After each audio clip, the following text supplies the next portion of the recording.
My own son tried to kill me with a box of poisoned chocolates, and without knowing it, I saved my life by gifting them to my daughter-in-law and grandchildren. When Thomas called me, asking if I had eaten the chocolates, I answered no. I told him I had taken them to Laura's house for the kids. The silence on the other end of the phone was deadly. Suddenly he screamed in desperation, "What did you do?" At that moment I did not understand why he was so upset. I thought he was angry because I had given away his gift. How naive I was. Subscribe to the channel, leave a like, and tell me in the comments what you would have done in my place. And now let's get back to the story. I woke up early that Saturday, right on my birthday. Outside, the October air was cool and clean, with that clarity that only autumn has when the light comes in slanted through the trees. I opened the dining room window, and the smell of damp earth mixed with the aroma of the coffee I was already preparing. At 69 years old, quiet mornings were my best gift. I have always been a man of simple routines, sweeping the patio, tending the plants, reading the newspaper before the sun comes up fully. That morning, while I was sweeping dry leaves from the garden, I heard the noise of an engine stopping in front of my gate. It was a delivery truck. The young driver got out and called me by my name, Mr. Donald Miller. I nodded, and he handed me a box wrapped with care. I signed on his tablet, and the kid added with an automatic smile, "Everything is paid for." The sender left a message, "Happy birthday." I stood watching him as the vehicle drove away. The box was dark brown with a gold ribbon and had a seal from a fancy shop in Manhattan. I do not usually receive gifts, much less from so far away. I took the package to the kitchen and placed it on the table with care, as if it were something fragile. Upon opening it, an intense aroma of cocoa filled the room. 12 chocolates perfectly aligned, wrapped in silver paper, with the name Artisan Delight engraved on each one. Underneath, a small white card. I took it between my fingers and read, "To the best father in the world, with love, Thomas." I stood motionless for a few seconds, looking at that neat and firm handwriting I had known since he was a child. Thomas, my son. We had not spoken for more than 5 minutes at a time for months. Work, the kids, his impatient character. I had learned not to expect too much, but seeing him remember me on my birthday provoked a mixture of surprise and tenderness that I did not know how to handle. I picked up the phone and dialed his number. It rang several times and then cut off. I left him a short message. "Thanks, son. I did not expect this. You made my day." I waited a while but got no answer. I turned off the TV, went back to the kitchen, and poured coffee into my usual mug, the one with a crack I never wanted to fix. I looked at the box on the table while the coffee dripped from the filter. I thought that Thomas's kids, my grandkids, would adore those chocolates. Annie and Ellie were 2 sweet little whirlwinds, always running, always laughing. I decided to take the box to them. It will be better to share, I thought, and felt it was a good way to celebrate my day. Mid-morning, I got into my old truck and headed toward the neighborhood where Thomas lived. The road crossed a small bridge and bordered the river, the same one that had seen my son grow up. On the way, I stopped at a gas station. While filling the tank, I heard a voice behind me. "Donald, you still around here, old man?" It was Mark, a buddy from the factory days. We shook hands. "It is your birthday, right?" he asked. "That is right." "No party, just a quick visit to my son," I replied. Mark smiled. "Well, hope they treat you right, brother. At this age, we deserve it." We laughed, and I continued on my way. When I arrived at Thomas's house, I saw his car parked in front of the garage, but the front door was closed. I rang the doorbell and heard quick footsteps. It was Laura, my daughter-in-law, wearing a gray sweater and with her phone still in her hand. "Oh, Mr. Miller, what a surprise," she said with a kind but distracted smile. "Just passing by to say hello," I answered, lifting the box. "Thomas sent this to me for my birthday, but I thought the kids would enjoy it more than me."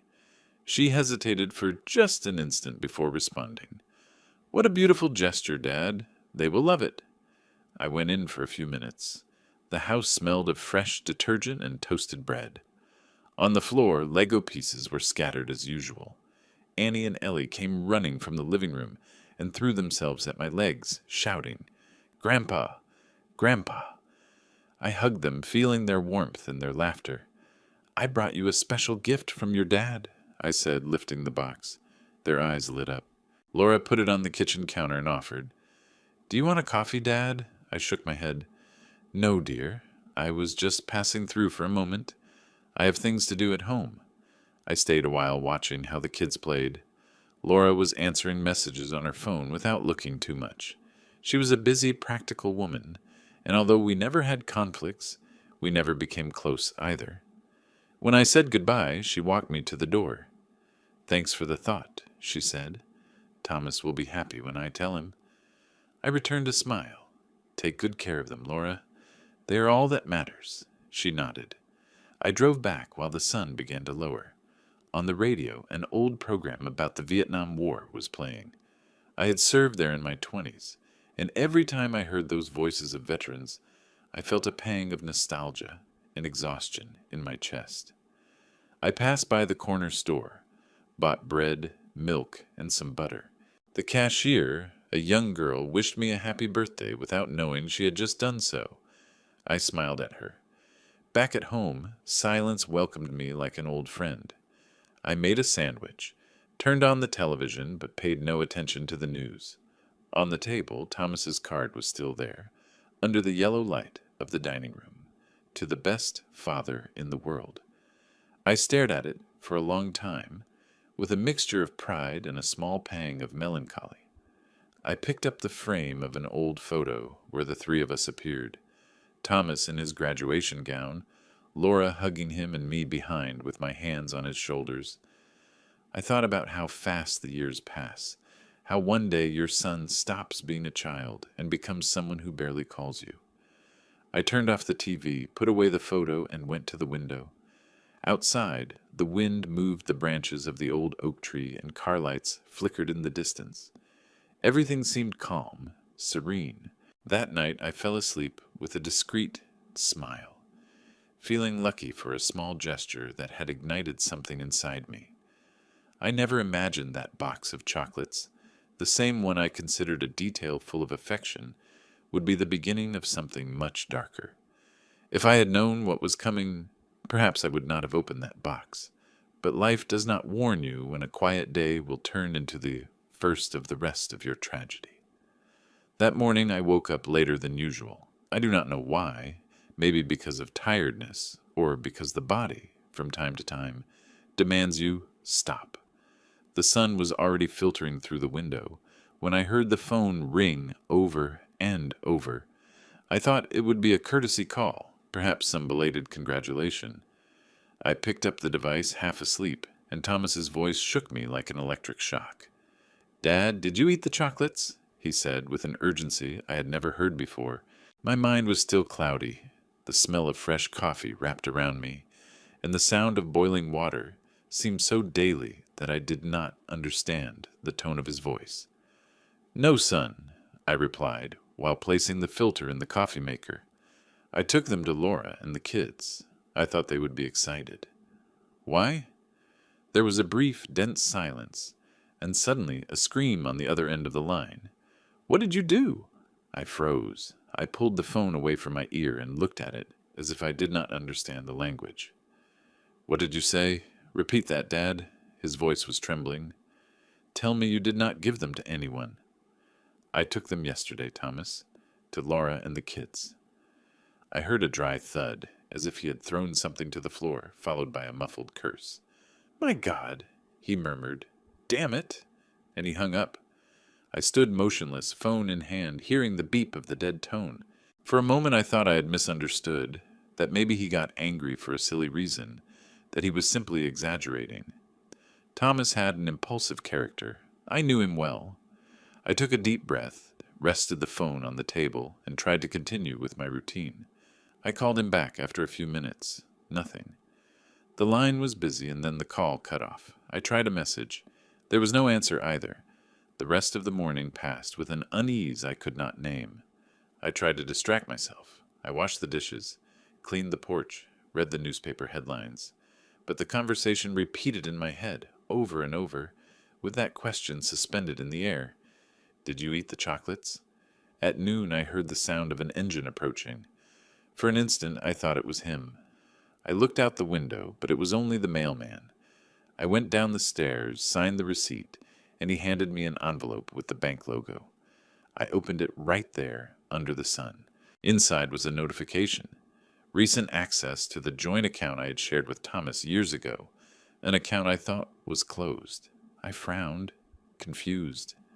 Maybe he needed money for something urgent, I thought. Thomas had always had trouble managing his expenses. I did not give it too much importance. At 4 p.m, while I was cleaning the living room windows, the phone rang again. This time it was Laura. Her voice broke before I even understood the words. "Dad," she whispered, "the kids are in the hospital." "What? What happened?" I asked with my heart in my throat. "They say that they got poisoned with the chocolates." The rag fell from my hand. "What chocolates?" I asked, although I already knew the answer. "The ones you brought yesterday." I felt the blood drain from my face. "How are they?" I stammered. "I do not know. The doctors are with them. Come quickly." I did not think. I grabbed the keys and ran out. The air outside was heavy, as if the whole world had stopped. I drove without feeling the steering wheel, without looking at traffic lights, with my knuckles white from gripping so hard. The city blurred through the windshield. Memories hit me like waves. Annie's laughter, Ellie's curious eyes, the moment I handed them that box. Everything mixed with the sound of sirens in the distance. When I arrived at the hospital, Laura was in the waiting room, pale with her makeup running from tears. "Where are they?" I asked, breathless. "In the ER. The doctor said it was poisoning, that there was something in the chocolate." I ran out of air. I felt a buzzing in my ears and had to lean against the wall to not fall.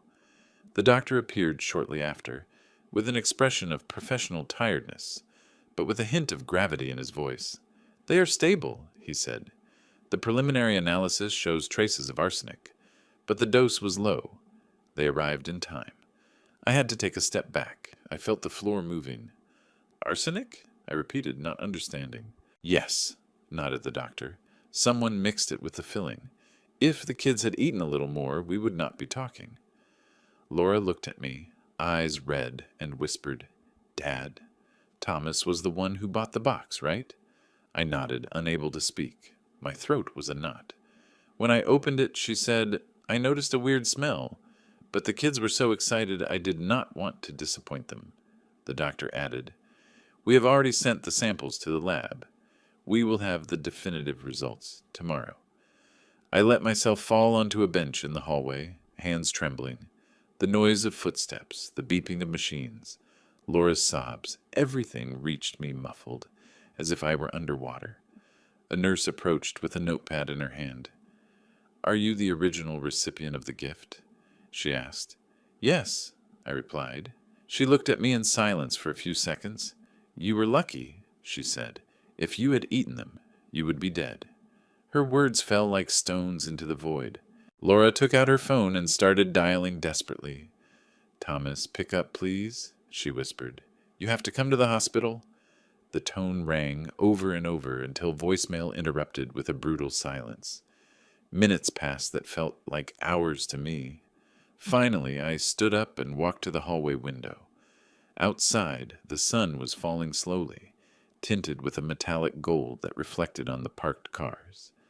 I felt old, weak, and confused. A police officer approached shortly after. His tone was respectful but direct. "Mr. Miller, we need to record a statement. There are indications of deliberate attempted poisoning." I told him the little I knew, that the box had arrived by courier, that it was addressed to me, that Thomas had bought it. The agent took notes and handed me his card. "If your son gets in touch with you, let us know immediately." When night fell, Laura was still by the door of the kids' room. I watched her from afar, unable to approach. She looked up for a moment, and our eyes met. There were no reproaches, only a shared, heavy fear that neither dared to put into words. I left the hospital almost at midnight. The parking lot was empty, lit by cold lights. I got into the truck and sat for a moment without starting it. A fine drizzle was falling, almost imperceptible, fogging the windshield. I started the engine, moved forward a few meters, and stopped at the edge of the road. I took out my phone, dialed Thomas's number. 1, 2, 3 times. The call went through, rang 3 times, and cut off. I stared at the dark screen. My reflection in the phone glass was that of a man who no longer recognized himself. The wrinkles, the empty eyes, the rigid expression. I do not know how long I stayed like that, listening to the sound of the idling engine. A part of me was still hoping it was all a mistake, a coincidence, an absurd nightmare. But deep down, very deep down, something had broken forever. That night, while I drove back home, the silence was unbearable. Neither the radio nor the engine noise managed to distract me from the weight of a single idea that hammered without rest. My own son had sent me the poison that almost killed his children, and although I still had no proof, nor explanation, nor strength to face the truth, I knew it with the icy clarity of someone who feels death brush their shoulder. Nothing in my life would ever be the same again. That night, I barely slept.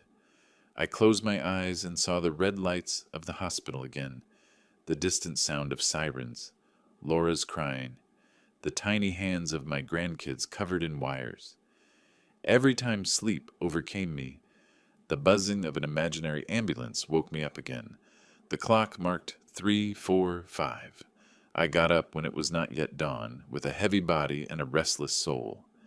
At 5 o'clock sharp, the phone rang on the table. The ring cut through the air. I thought it was the hospital, but looking at the screen I saw his name. Thomas. I hesitated a second before answering. Dad? His voice was low, almost a whisper. How are the kids?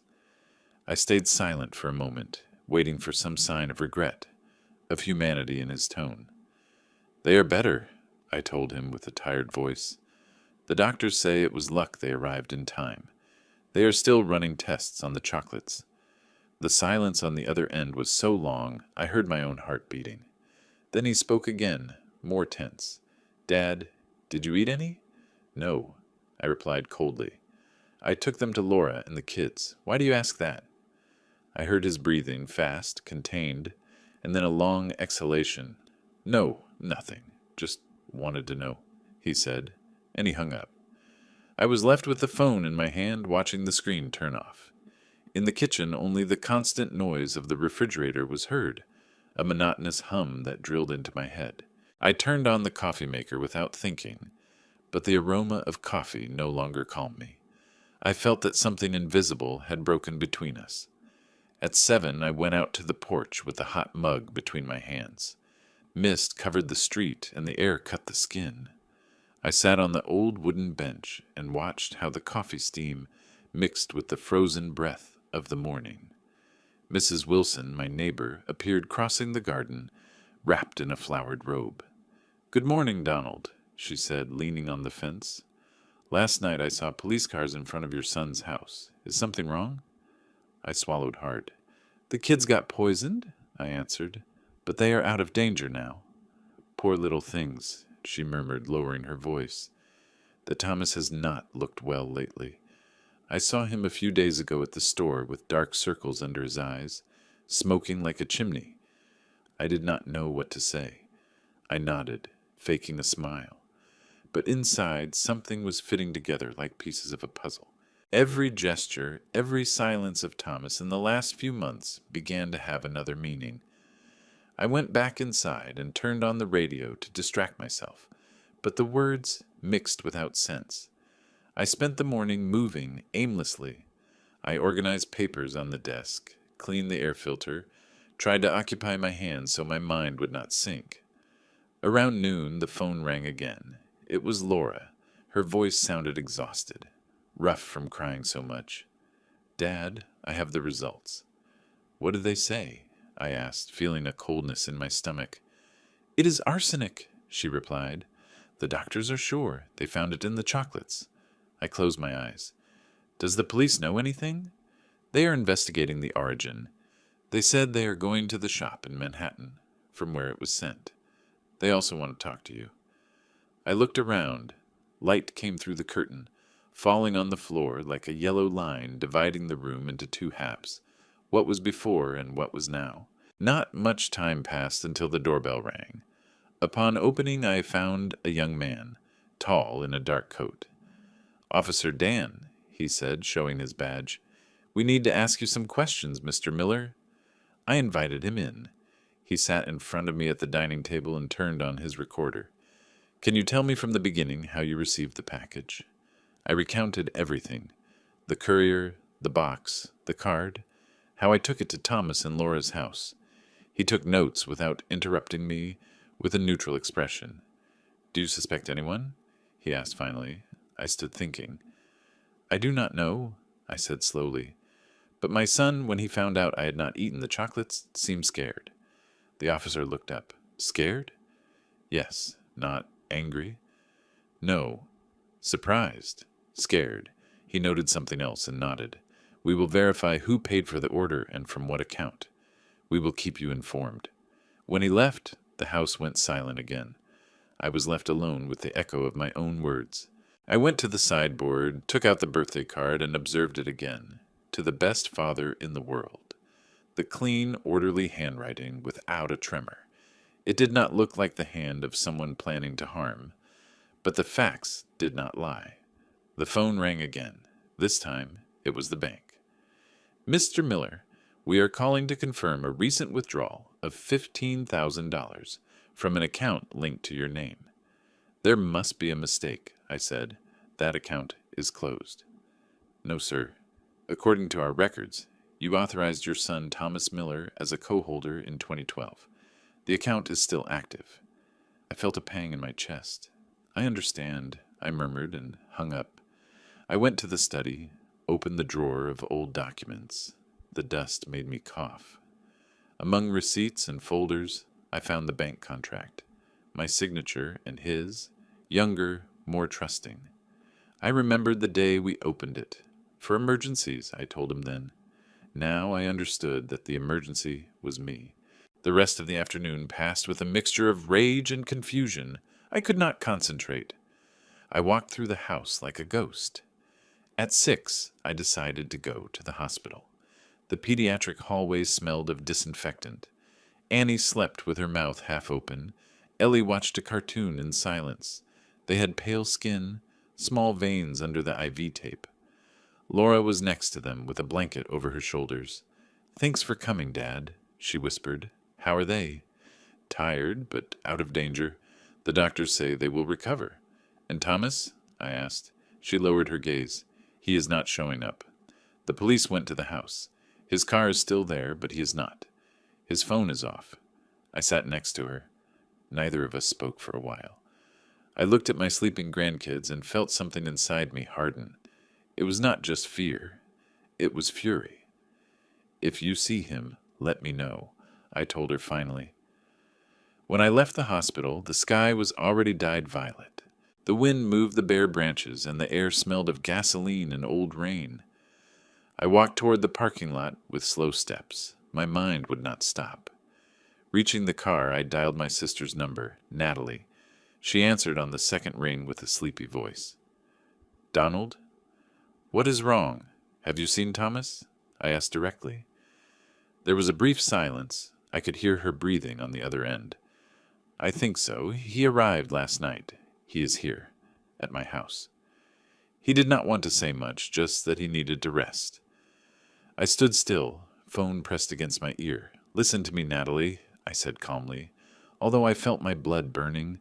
"Do not let him leave. Do not tell him I spoke to you. I am coming over.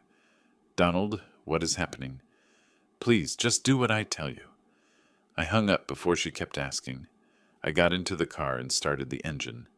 The city lights reflected on the wet windshield. While I advanced down the road, the sky darkened completely, and the headlights projected a tunnel of light into the fog. I did not think about what I would say or do. I only had one certainty. Something had broken irreparably between father and son. The steering wheel trembled under my hands. The sound of the engine mixed with my ragged breathing. At every traffic light, I saw my reflection in the glass. An older man, tired, with the face of someone going straight toward a truth he does not want to know. When I took the detour toward the road that led to my sister's house, the last ray of sun disappeared behind the trees. The sky was dyed a dirty gray, and a cold, almost mechanical thought crossed my mind. This time I will not go to ask. I will go to hear the truth. The road to Natalie's house was long and silent. Night fell slowly, covering the landscape with a layer of low fog that spread across the road like a gray veil. The noise of the engine was the only sound keeping me awake. Halfway there, I stopped at a gas station. I needed air. I needed to think. While filling the tank, I dialed the number of Stanley, my lifelong friend, a lawyer for 30 years. He answered with a drowsy voice. "Donald, what time is it?" "Almost 9, I said. "I need you to tell me something frankly. If someone tries to poison another person, how is that classified?" There was a brief silence. "Depends on the intent," he replied. "But if there is proof of premeditation, that is first-degree attempted murder." His tone was dry, professional, but underneath, the confusion was noticeable. "Why are you asking me that?" "Because I think my son wanted to kill me," I said with a low voice. Stanley did not answer immediately. "Donald, say nothing more over the phone. Save everything you have. I will handle the rest." I hung up without answering. I finished filling the tank and noticed my hand was trembling when I returned the nozzle. The wind blew strong when I got back on the road. At every curve, fear oppressed my chest a little more. The headlight beams barely cut the darkness. When I finally arrived, it was almost 10. Natalie's house hid among the pines, small with a warm light coming out of the living room window. I parked a little further ahead and turned off the engine. Thomas's car was there, dark, with the hood still warm. I walked to the door, went up the wooden steps, and rang the bell. Natalie opened right away. Her face was pale, eyes swollen as if she had cried. "Is he here?" I asked bluntly. She nodded, avoiding looking at me directly. "In the living room." "He is weird, Donald. He does not want to talk to anyone." I walked down the hall, and there he was. Thomas sitting on the sofa with his head down, his gray jacket wrinkled, phone still in his hand. He looked up, and for an instant I saw the child who used to run through the garden again with his face full of mud and a clumsy smile. But that shine in his eyes no longer existed. We stood in silence for a few seconds. The ticking of the clock filled the space like a knife. "Why did you not go to the hospital?" I asked finally. Thomas ran a hand through his hair. "I could not, or would not," I replied. "No, you do not understand," he said, lowering his voice. "Everything got out of control." Natalie approached, trying to soften the tone. "Please calm down, both of you." I ignored her attempt. I took out of my pocket the card that came with the box of chocolates and held it up in front of his face. "You wrote this, right?" He did not answer. He lowered his gaze. "Thomas," I insisted, "tell me the truth." Some eternal seconds passed before he opened his mouth. "Because you never knew when you should disappear from my life," he said, with a coldness that cut my breath. I was left speechless. "What did you say?" "You have lived too long, Dad. I needed that money. I knew what you keep in the bank. The 200,000 you never planned to use." "Thomas," Natalie screamed, covering her mouth with her hands, but he kept talking, almost without blinking. "All my life I have been under your shadow, always with your advice, your criticism, your rules. I wanted a chance to breathe for myself. I stared at him, and that chance was killing me." He pursed his lips. "You were not going to die immediately. Arsenic in small doses causes cardiac arrest, and nobody would have noticed." Natalie broke down crying. "My God, Thomas, what did you do?" I took a step toward him without raising my voice. "Your children ate those chocolates. They were on the brink of death." Thomas looked at me with a mixture of rage and fear. "If you had not taken the box to their house, none of this would have happened. So the fault is mine?" I said, incredulous. He took a step back, breathing with difficulty. You always ruin everything, Dad. Always sticking your nose where it does not belong. Silence fell over the room again. The clock kept marking the seconds. From the hallway door, I heard a slight noise. Turning, I saw Laura standing there, pale, trembling, with her hospital jacket still on. Thomas. Her voice was barely a thread. It is true what I just heard. Thomas turned slowly. You do not know what you are talking about. Nobody died. It was all a mistake. Laura looked at him with a mixture of horror and repulsion. You tried to kill your father, and you almost killed your children. How can you call yourself a human being? He raised his hands, desperate. It was not like that.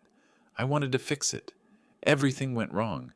You are a monster, she screamed, tears falling down her face. I said nothing.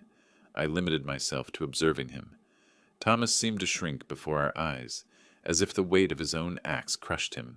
His shoulders slumped, his gaze empty. What are you going to do now? He asked me at last with a resigned tone. I am going to do what any father whom his son has betrayed would do, I answered. He held my gaze for just a second, then looked away. Natalie sobbed in a corner. Laura, motionless like a statue of salt. Nobody moved. I turned around and walked toward the door. Every step weighed on me as if I were carrying years of disappointment in my feet. Before leaving, I stopped for an instant and spoke without turning. Pray that the kids recover, because if they do not, no lawyer will save you. I left. The cold night air hit my face. The trees swayed with a rasping sound like a lament. I got into the car, turned on the lights. Through the windshield I could see Thomas's silhouette in the window, still not moving, while shadows wrapped around him. I started the engine and moved slowly down the road. My hands were still trembling, but it was no longer fear. It was something deeper, darker. In the rearview mirror, the light of Natalie's house became smaller and smaller until it disappeared. I felt something inside me also turning off with it. While driving, I remembered every instant of his childhood. The nights I took care of him when he had a fever, the times I taught him to ride a bike, the Sundays we went fishing at the river. All that was crumbling now turned into ruins. When I reached the main intersection, I turned off the engine for a moment. Absolute silence wrapped me. On the passenger seat, the card was still there, wrinkled, with the words that no longer meant anything. To the best father in the world. I clenched my fists. I was not going to let this end in darkness, with excuses or tears. There were 2 innocent children in a hospital, and a lost son who needed to face justice. I started the car again. The night was dense, starless. On the way back, my reflection in the mirror returned an image I did not recognize. A tired man, but determined. The compassionate father had died in that house. What remained now was someone different, harder, clearer, a man who did not seek revenge, but proof and justice. I drove all night. The road seemed endless, a gray ribbon losing itself in the mist. The dashboard clock marked 3, then 4. I stopped at a service station that barely lit the asphalt with its yellowish light. There was no one, just a truck parked in the distance. I stayed inside the car for a moment, without turning off the engine, observing my reflection in the rearview mirror. An old man, tired, with empty eyes. I took out a cigarette. I had not smoked for almost 10 years since the doctor forbade it. After a mild heart attack, I lit it anyway. The first drag burned my lungs and filled me with a bitter taste, like rusty iron. Outside, the lights of a trailer passed slowly, reflecting on the windshield and crossing my face. It was the first time in a long while that I felt afraid of being alive. I picked up the phone and opened the voice recorder. I started speaking in a low voice, with the calm of someone who does not want to forget anything. I recorded everything. Thomas's call, his words, his confession, the reactions, the names, every detail. In case something happens to me, I murmured, and saved the file with the day's date. When the sky began to clear, I returned home. Dawn arrived cold with that blue light that precedes the sun. I put water to heat, made a double coffee, and sat in front of the computer. My email had more than 20 new messages from the bank. Suspicious activity detected in your account. Unrecognized automatic transfers. Confirmation of recent movements. I opened each one, printed the documents, and stored them in an old cardboard folder. At 8, I called Stanley. I need advice, I told him. I want to know what premeditated attempted murder implies. There was a silence on the other end. Donald, are you joking? No, not this time. He did not insist. He said he would stop by my house that same afternoon. I spent the following hours organizing everything. Emails, bills, photos Robert had sent me before about Thomas and his messy life. I reviewed every detail, every bank movement. The exact sum withdrawn matched the amount Thomas mentioned that night. The proof was in front of me, but there was no satisfaction, only an icy void in my chest. At 5, Stanley arrived with his black briefcase and a laptop. We sat at the dining table. "Tell me everything from the beginning," he asked. I recounted every step, from the arrival of the package to Thomas's confession. He listened in silence, taking notes. Then he stared at me, fixedly. "Do you have witnesses?" "Laura," I replied. She heard everything. "Perfect," he said, nodding. "With that and the call log, we can move forward." He took a card from his pocket and handed it to me. "I am going to contact Robert Talls, a trusted private investigator. If your son moves, he will know." That same night, the phone rang. It was Robert, with a hoarse and direct voice. "I need Thomas's information. Car license plate, phone number, bank, work, everything you have." I sent him the data instantly. Trying to clear my head, I went out to buy new padlocks. At the hardware store, the clerk looked at me weirdly when I asked for security locks for all doors. "Problems, Mr. Miller?" "Just precaution," I replied. Back home, my neighbor Fletcher saw me installing a new bolt. "What is wrong, Donald? You look exhausted." "Family matters," I said. Nothing more. That night I slept little. I left the porch light on and the door secured. At 3 a.m, I thought I heard the noise of a car stopping outside. I drew the curtain, only the red flash of a taillight that disappeared around the corner. 3 days later, Robert appeared with a thick envelope. "Here is what we found," he said, leaving the package on the table. Inside were printed photographs. In the first one, Thomas was at the Golden Lucky Casino, with a glass in his hand and a lost expression. In the second, he was signing a paper with a hefty man in a black jacket. "That is Rico Hernandez," Robert explained, "owner of the casino. Thomas owes him more than $50,000. Stanley, who was with me, leaned toward the photos. "Then the economic motive is clear. He wanted his father's money." I nodded, and we already have enough evidence to prove it was not an accident. The next day we went to the bank together. We wanted the original records of the transfers. A young employee, nervous, checked her screen and said, "You will need a court order to access that data." Stanley smiled humorlessly. "Do not worry. You will have it tomorrow." That afternoon I classified everything. Copies of emails, bills, photos, even my voice recording. I made a list of dates and times. Everything in order, as if I were preparing a legal file. At 9 at night, my phone vibrated. An unknown number. I opened the message and read, "Shut up, old man. You do not know who you are messing with." I stared at it for a long time. I did not tell anyone. At dawn, I forwarded it to Robert. "Coming from a burner number," he told me a few hours later. "But we tracked the origin. A signal tower near your son's neighborhood." I felt a chill run down my back. "Then they are watching me." "Possibly," he said. "Stay alert." That night, the silence in the house was so thick I could hear the wood creaking. Every noise made me turn my head. I went to the entrance, took the old baseball bat I had kept since the 70s, and leaned it next to the door. I turned on all the exterior lights and sat on the sofa, never taking my eyes off the window. I spent the time like that until dawn. The next day I went to the hospital. Annie and Ellie were better. They had color back in their cheeks and a weak but true smile. When they saw me enter, they raised their hands to wave. "Grandpa," said Annie. I pressed my lips together so my voice would not break. "You two are brave ones," I told them, stroking their hair. Laura came out to the hallway with me. She looked thinner, dark circles marked. "The police still have not found Thomas," she whispered. "He disappeared." I handed her the envelope Robert had given me. "Keep this," I asked her. "If something happens to me, take it directly to the police." She took it with trembling hands. "I will, Dad. I promise." Leaving the hospital, I felt someone was watching me. A few meters away, a man in a dark coat stood next to a lamppost. He was doing nothing, just looking at me.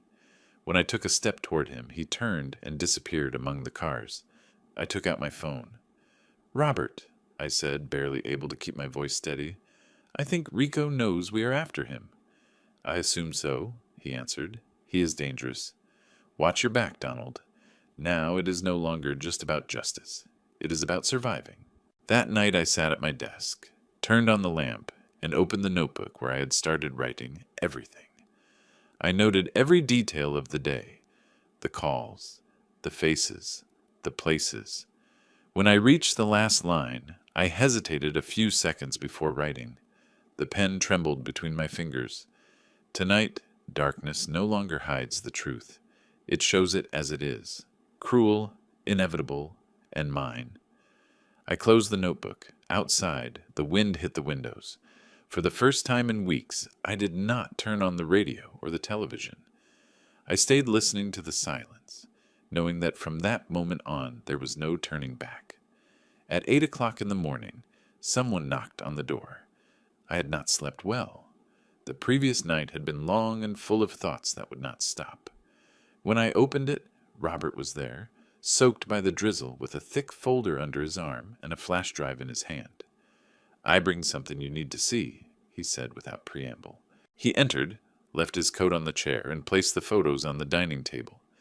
In them, my son Thomas appeared in a dark parking lot, next to a hefty man in a leather jacket. In one of the images, Thomas was handing him an envelope. In another, the man was counting it with a cold expression. "Money to pay his debt," Robert said, observing me. "I'm almost sure it came out of the account he emptied." I stared at the photograph without saying a word. There was something in Thomas's posture that hurt me more than his betrayal. The way his body seemed small, defeated, as if he no longer had a soul. Shortly after, Stanley arrived with his briefcase and serious face. He opened his laptop, connected the flash drive, and showed me a video recorded by Robert. In the recording, Thomas spoke fast, nervous, looking sideways. "It has to be done soon before my father changes his mind." I recognized his voice instantly. I felt a sharp blow to the chest, but I did not move. I held the coffee mug with both hands, while the liquid trembled inside. Stanley closed the computer with a snap. "We already have everything necessary to press charges," he said, "but I want to do it right, publicly, without hiding anything." I frowned. "Publicly?" "Yes. The press can protect you more than any lawyer. If everyone knows your story, Thomas and those behind him won't be able to silence you." I shook my head. "I do not want this to be a spectacle. He is my son." Stanley looked at me with patience, and he also tried to kill you. "Do not forget that." He kept silent for a few seconds and added, "I know a journalist from the local channel. She does reports on domestic violence and family crimes. If she covers your case, no one will be able to manipulate the story."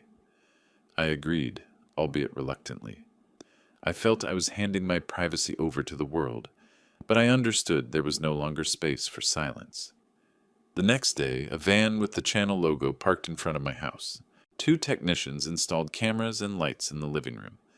The journalist, Sarah Grant, greeted me with respect in a soft voice. "Mr. Miller, we do not want to re-victimize you. We want people to understand what has happened." I nodded. When the camera turned on, I simply told the truth. I did not cry. I did not try to embellish anything. I narrated every fact calmly. The box of chocolates, the call, the confession. At the end, Sarah lowered her voice and asked, "Do you still consider Thomas your son?" "He always will be," I said. but I am no longer the same father he knew. The program aired that same night. In a matter of hours, my phone did not stop ringing. Neighbors, former co-workers, even people from the next town over wanted to know more. I did not answer anyone. I sat in front of the TV, watching how my story unfolded on the screen, as if it belonged to another man. The images showed Thomas's face, Laura's, the hospital, and the box of chocolates in evidence.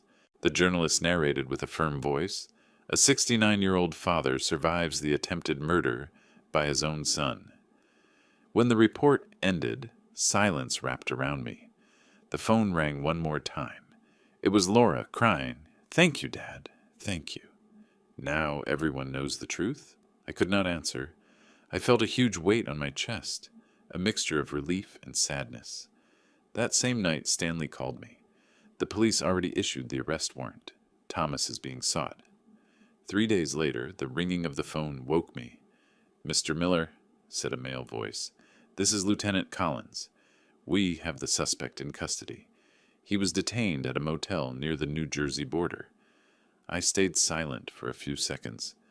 "Are my grandkids okay?" I asked finally. "Perfectly," responded the officer. "They are out of danger." I hung up and stared at the phone, turning off. I felt no joy nor revenge, only a strange calm, as if something inevitable had come to an end. In the afternoon, I met with Stanley in his office. On the table was a thick envelope. "Here you have it," he said, handing it to me. "It is the official copy of the file. State of New Jersey versus Thomas Miller." I read the document slowly. Seeing my son's name under the word defendant froze my blood. Stanley watched me with a compassionate expression.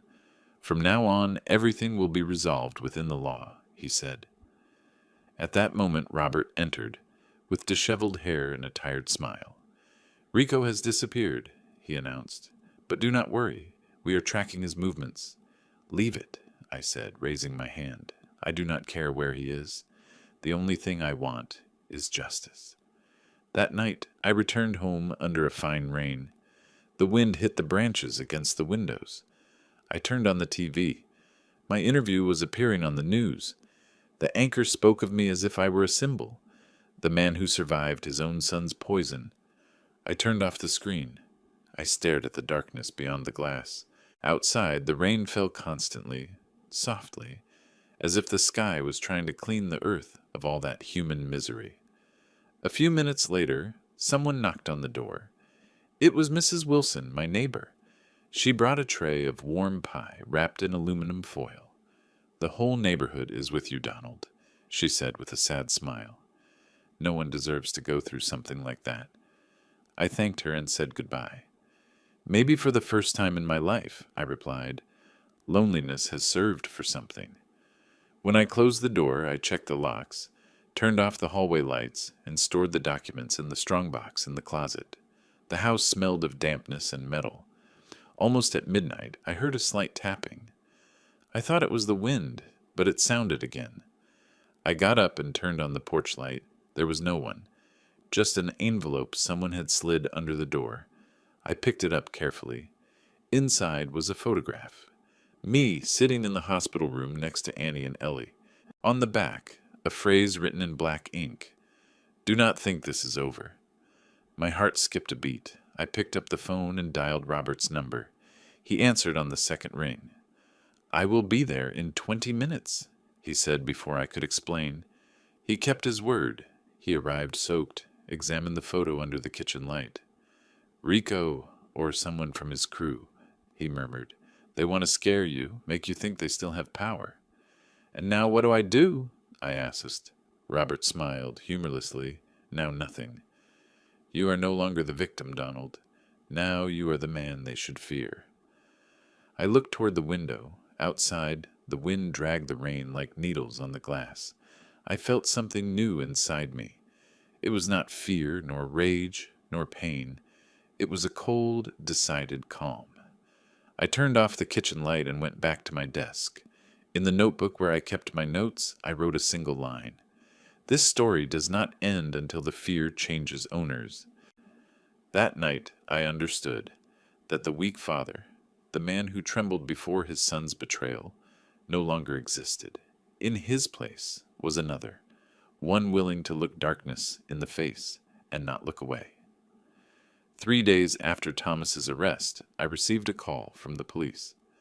Lieutenant Collins informed me that I had to appear at the station to sign the official confirmation of my testimony.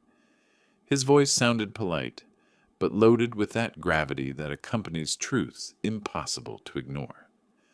I arrived at the building under a persistent drizzle, with my old umbrella that still held rust stains on the handle.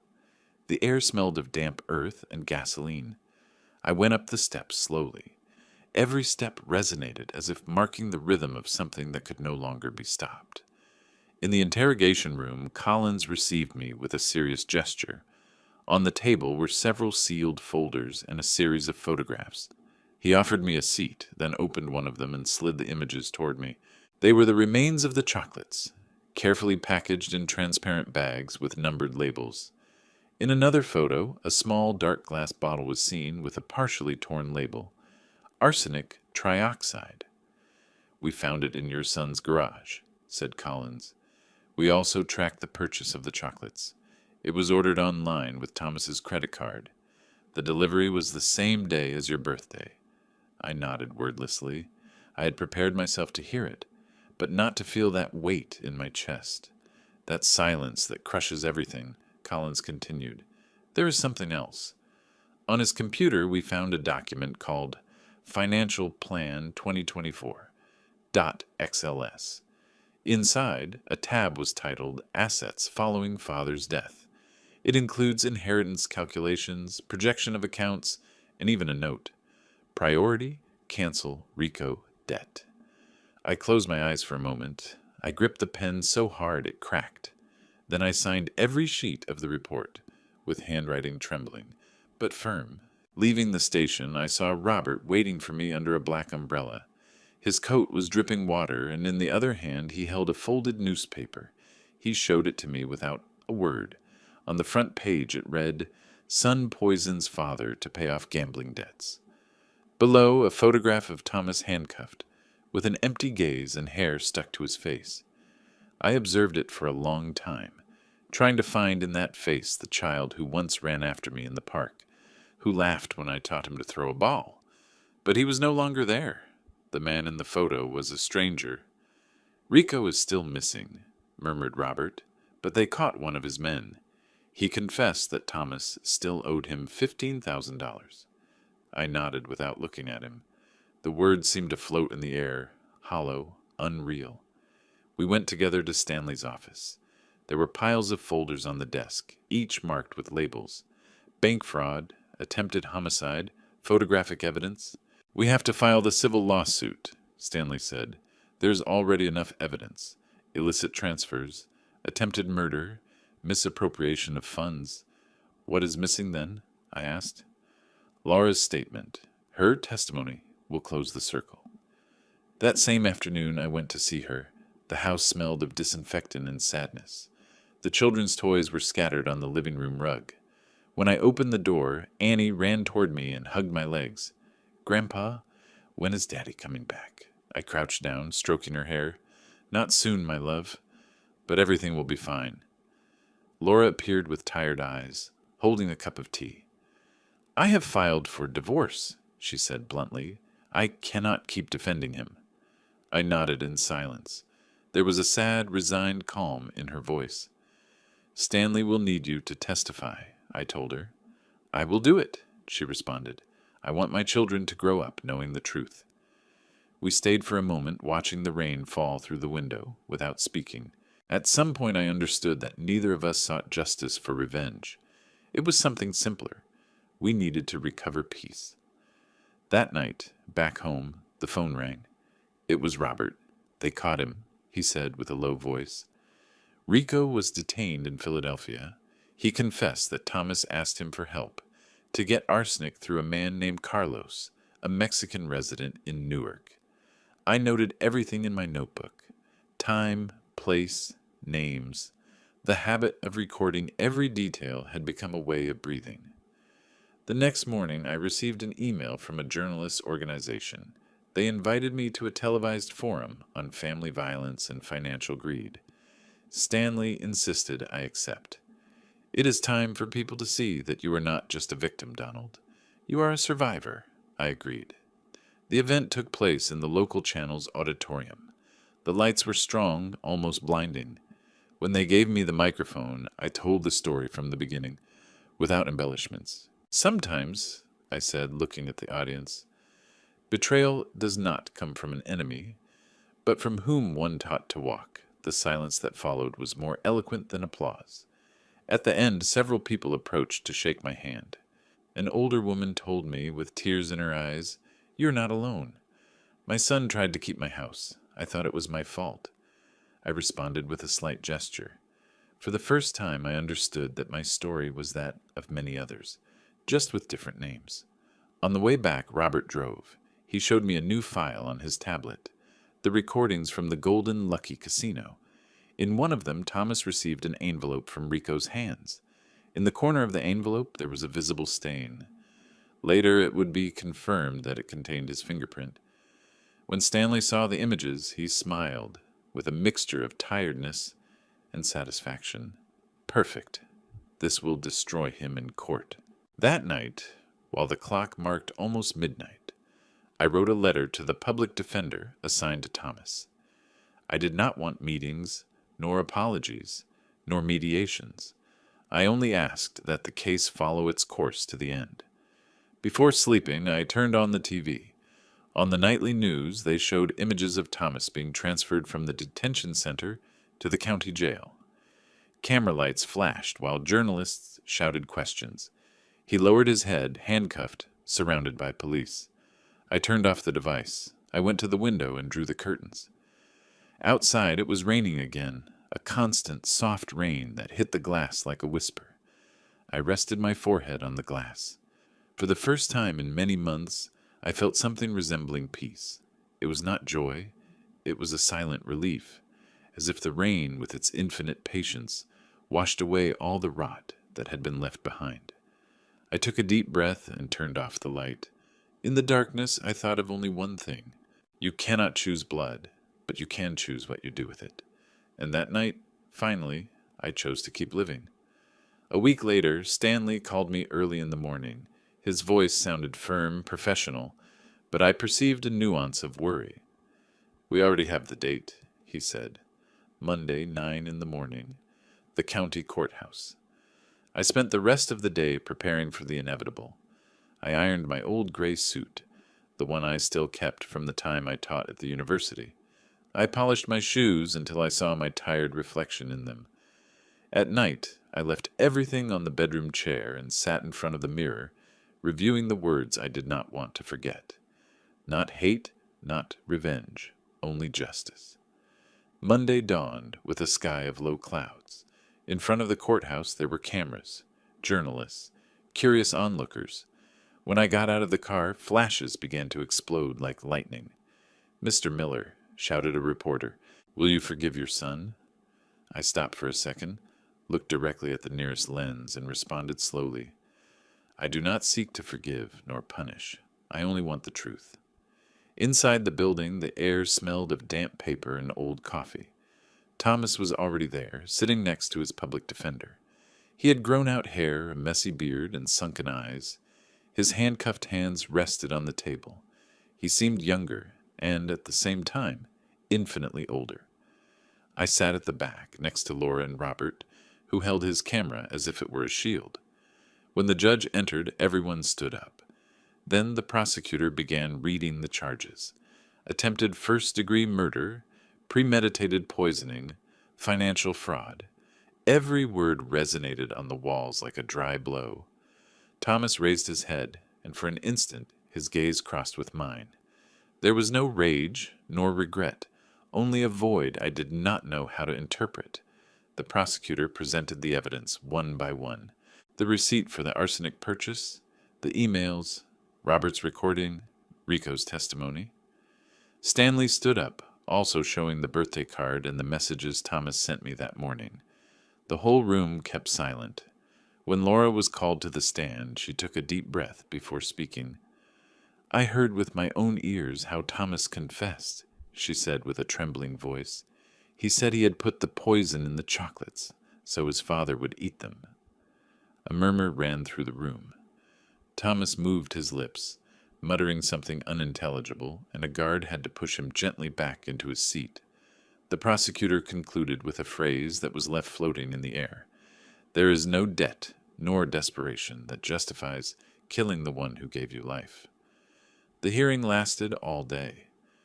When the judge announced that the sentence would be postponed for a week, I felt time stopping again. We left at dusk. The rain was starting to fall again. Journalists waited outside, microphones and lights pointing toward me. Stanley put an arm around me to clear a path. You did the right thing, he whispered to me. Sometimes dignity is also defended in public. At home, I turned on the TV. On the local news, they broadcast a fragment of my arrival at the courthouse. At the bottom of the screen ran a headline, "The father who faced his son, symbol of delayed justice." I turned down the volume and observed my own image in silence, moving like a ghost inside the luminous rectangle. The next day, letters began to arrive. Some were short, just a line of encouragement. I admire your bravery. Others were long, stories of fathers, mothers, grandparents betrayed by their own children. I read them all. There was a strange solidarity in shared pain. A New York newspaper wrote to me. They wanted to publish a column of mine about parents who discover too late who their children are. I accepted. I spent the whole night writing. I did not seek drama or compassion, only honesty. I titled the article, "No One Really Knows Their Son Till They See Him in Front of a Judge." 3 days later, the text appeared on the digital front page. Thousands of comments, messages, hands extended in words. Laura called me that night. "Dad, everyone is on our side." I smiled slightly, although my voice sounded tired. "This is not a victory, daughter. It is a lesson written in blood." On Friday, Robert arrived with a new file. He inserted a USB drive into my computer. On the screen appeared Thomas, sitting in the interrogation room. The video was recent. An agent off camera asked him why he had done it. Thomas looked at the floor and replied, "I just wanted to be free. My father never let me be myself. I lived my whole life under his shadow." The silence that followed hit me more than any insult. Robert turned off the recording. "He feels no guilt, Donald," he said, "only resentment. Some men prefer to blame others before looking in the mirror." I nodded, not taking my eyes off the blank screen. It was strange. I felt compassion for that boy who no longer existed, but not for the man who had tried to kill me. A week later, the trial resumed. This time the room was fuller. There were TV cameras, journalists from New York, curious people from all over the state. When the judge took his seat, the murmurs ceased. The prosecutor spoke first, listing evidence and testimonies. Then Thomas's lawyer tried to present him as a confused man, victim of stress, debts, family pressure. But the evidence was too solid. The judge asked for silence and read the verdict. Guilty of attempted homicide and financial fraud. Sentenced to 12 years in prison without the right to bail. Thomas stood up slowly. He looked around, his eyes lost, without tears. Then he lowered his head and let himself be taken by the guards. I did not applaud. I did not cry. I only stood up, gave a slight bow to the judge, and left the room. In the hallway, Laura hugged me tightly. "Dad, it is over," she whispered. I nodded, but inside me something remained unresolved. Maybe forgiveness, maybe silence. Journalists surrounded me again. A voice asked from the back, "Mr. Miller, do you still consider Thomas your son?" I responded slowly, choosing every word. "Yes, but he is only the son of the man I was." That afternoon I returned home. The sky was clear for the first time in weeks. I entered the living room and observed the old family photograph hanging on the wall. Thomas, Laura, the kids, and me, all smiling at a summer barbecue. I took it down carefully, placed it inside a wooden box, and stored it in the closet. I turned on the porch light and stood watching the horizon. The night was clear, the air calm. For the first time, I felt neither fear nor pain. Only a new peace, cold but real. Out there somewhere, my son slept between concrete walls, and I, in my empty house, understood that true justice does not always bring comfort. Sometimes it only leaves space so silence finally can breathe.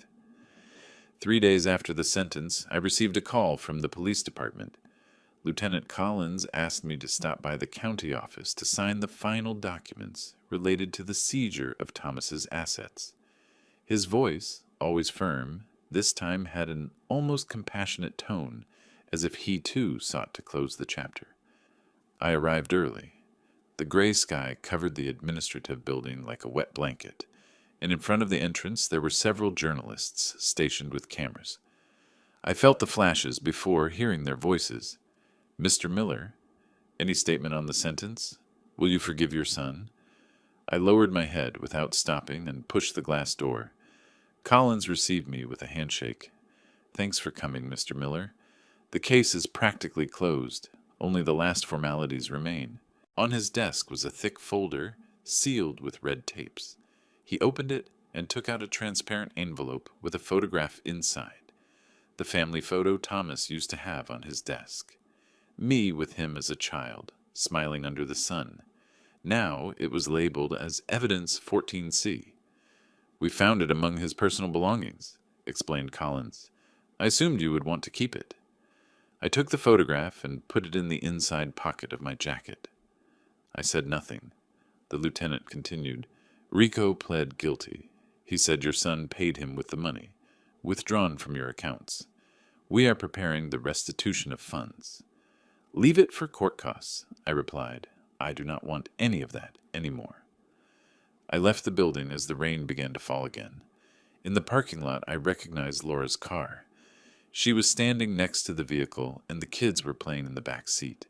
When she saw me, she smiled with that mixture of sadness and strength that only a mother can have. "Dad, we wanted to thank you," she said. "Annie is recovered, and Ellie will return to school next week." I leaned down, took 2 small packages from my pocket, a toy car and a teddy bear. "They are for them," I said. "It is not much, but I thought they would be excited." Annie hugged the bear tightly. "Grandpa, when is Daddy coming back?" she asked, looking at me with those same eyes Thomas had as a child. I smiled weakly. "Your dad needs time. Sometimes, to understand what we did, we have to stay alone for a good while." Laura lowered her gaze, holding back tears. "I will tell them the truth, but without hate," she whispered. "That is the right thing," I replied, resting a hand on her shoulder. "Hate only poisons what is already broken." That afternoon, Stanley called me to his office.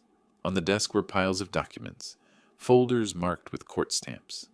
Robert was there, reviewing some printouts. On the top of the file it read, "Miller versus S. Miller. Civil action for fraud and attempted homicide." Stanley adjusted his glasses and looked at me seriously. "This case will be emblematic. If we win, it will set a precedent. Institutions will have to protect the elderly better against family financial abuse."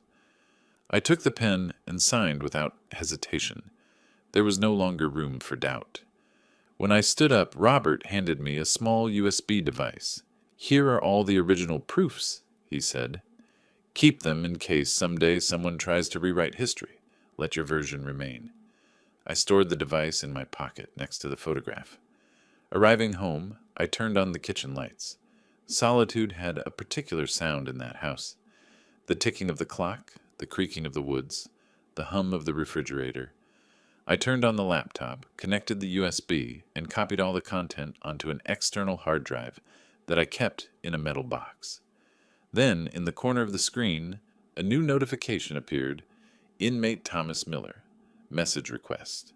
For several seconds I hesitated. In the end I clicked. There were only a few lines written clumsily. "Father, I am sorry. I do not know why I did it. I was afraid. I was lost. I wish I could undo it all. Forgive me." I stared at the text for a long time without moving a muscle. The rage I had felt so many times was no longer there. Only an immense tiredness remained, a sadness that did not hurt. But Wade, I wrote a brief response. You do not need to apologize. Live long enough to understand what that means. I did not send the message immediately. I saved it as a draft and closed the laptop. The next morning, the sky dawned clear. I went out to walk to the old corner cafe, the same one where Thomas and I used to sit when he was a student.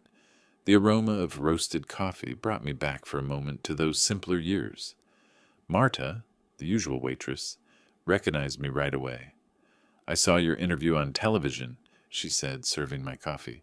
Your son, what a huge tragedy. I smiled barely. We were all victims of the same blindness, Marta. No one sees darkness coming when it is inside the house. I paid the bill and left. I walked to the park where a group of kids played soccer on the wet grass. Their laughter filled the cold morning air. I stayed there a while, watching. I thought of Annie and Ellie, of how they would grow up knowing the truth, but without letting resentment steal their childhood. That afternoon, while the sun hid behind the trees, the phone rang. It was Stanley. Donald, we just received the ruling, he announced with contained emotion. We won the civil case. The court awards you full ownership of the remaining assets. I stayed quiet for a moment, then responded, Good. I know what I will do with that money. I hung up and went to the desk. I turned on the computer, opened the email, and selected the draft I had left pending. I read it one more time, took a deep breath, and finally pressed send. A small sound confirmed that the message had departed, traveling toward the prison where my son would serve his sentence. I turned off the screen and looked out the window. The evening sky was dyed orange and violet, a calm I did not remember feeling in a long time. For the first time, I understood that truth does not always destroy. Sometimes it simply puts things in their place. That night, I slept with the photograph on the nightstand. It was not forgiveness I felt, nor oblivion. It was something deeper, something that perhaps resembled peace. The case, the headlines, the trials, everything would remain in the county archives. But the true sentence was written elsewhere, inside me, and it was definitive. 6 months after the case closed definitively, I found myself standing on a small podium in the New York Municipal Auditorium. Behind me, a blue sign with silver letters said, Donald Foundation Inauguration. The stage lights blinded me a little, and the murmur of the audience faded until only my voice remained. This foundation, I said, is dedicated to elderly fathers and mothers who have been betrayed, abandoned, or deceived by those they loved most. No one should die in loneliness, nor feel like a burden forgotten by the world. The silence broke with a long, sincere applause. Some attendees stood up. Cameras flashed over and over. In the first row was Laura, with Annie and Ellie sitting next to her. The three smiled at me. For an instant, I felt time rolling back to the days when we all believed in a future without shadows. After the ceremony, a young journalist approached, microphone in hand. Mr. Miller, what led you to create this foundation? I looked at her, breathed slowly, and responded, because I do not want hate to be the last thing my son leaves me as an inheritance. The next day, headlines occupied the front pages. The father who transformed betrayal into hope. Another newspaper wrote, Donald Miller, from poison to justice. Donations began to arrive faster than I expected. Legal associations, elderly advocacy groups, even universities offered support. The money recovered from the trial served to finance the first full year of operations. Soon I found myself working full-time. I reviewed cases, answered calls from people who wanted to tell their stories. Many arrived with fear or shame, but upon leaving, something in their look had changed. Stanley accepted to be the permanent legal advisor of the foundation, while Robert directed the investigation area, helping victims gather evidence and report abuse. In less than a year, we opened a second branch in New Jersey. Every week, new requests for help arrived. I became, without seeking it, the public face of a national campaign titled Justice has no age. I traveled through different states giving talks, sharing my experience in conferences and forums. One morning, while reviewing correspondence in the office, I received a letter with the Department of Corrections seal. I opened it with a foreboding I could not name. It was an official notice. Thomas Miller had died of a heart attack at 42 years old. I read the note several times. I felt neither rage nor relief, only an ancient void, a kind of inner silence. I kept the letter in my pocket and left without saying anything to anyone. In the afternoon, I drove to the small county cemetery where I knew he would be buried. I did not attend the ceremony. I stayed far away, behind a fence covered in vines. I saw the hearse pass slowly under the fine rain. When it stopped in front of the grave, I placed a white daisy on the stone wall. "You wanted me to die of a heart attack," I murmured, "but in the end it was you who carried it." The wind blew among the trees, moving the leaves as if they were whispers. I stayed there a few minutes, without tears, only a strange, deep peace, as if I had finally finished a pending conversation with destiny. Weeks later, I returned to the Foundation headquarters. Laura was waiting for me in the lobby. She had prepared a new metal plaque that hung over the main entrance. In engraved letters, it read, "In honor of Donald Miller, the father who turned pain into justice." I ran my hand over the cold metal surface. It was not pride I felt, but gratitude. Gratitude for having survived, for having found a purpose in the middle of disaster. Since then, I began visiting the neighborhood nursing home every week. I sat next to the beds, listened to their stories, shared mine. Some cried, others laughed. They said my story reminded them there was still hope. Many times Annie accompanied me. She always brought a small notebook where she noted phrases, gestures, thoughts. One afternoon I asked her, "What are you writing there, little one?" She smiled and responded, "I'm going to write a book about my grandpa. The man who taught me that justice is never late." I laughed and stroked her hair. "When you publish it, I want the first copy dedicated to me." Years kept passing. The foundation grew beyond everything I imagined. We signed agreements with international organizations, trained young lawyers, helped thousands of elderly people recover their dignity. The day I turned 80, the city council gave me a recognition, honorary citizen for his contribution to social justice. On stage, under the glare of the spotlights, I said a few brief words. My son taught me a hard lesson. Blind trust can be a double-edged sword, but he also taught me that from pain, compassion can be born, and that love, if it is true, does not die with betrayal. The audience stood up. The applause resonated like waves. I did not cry, but my heart ached in a serene way, like a wound that finally heals. That night, I returned home alone. The summer air was warm, full of insects and the smell of wet earth. I sat on the porch, turned on a lamp, and opened my old notebook. On the last page, I wrote, slowly, with firm handwriting, "The day you tried to poison me, son, you killed the weak part of me. The day I decided to forgive you, I buried the darkness you left in my life." I closed the notebook and left it on the table. I turned off the light. The night wind slipped between the garden trees, gently moving the branches. The moon illuminated the roof and the porch floor where I was sitting, and for the first time, in a long, long time, I felt complete. Free from the past, reconciled with silence, at peace with everything I was and with everything I lost. Because in the end, that, I thought, while the fresh air wrapped around me, was the true legacy of a father. I have learned that a father's true love is not measured in what he gives, but in what he endures without giving up. That forgiveness is not weakness. It is a way to free oneself from the weight of hate. And that justice, when born from pain, can become a light for many others. Sometimes life forces us to look into the eyes of those we love most and accept that they can also hurt us. But even there, we have a choice. Stay in the wound or transform that pain into something that serves others. If you, watching this, had been in my place, what would you have done? Would you have forgiven?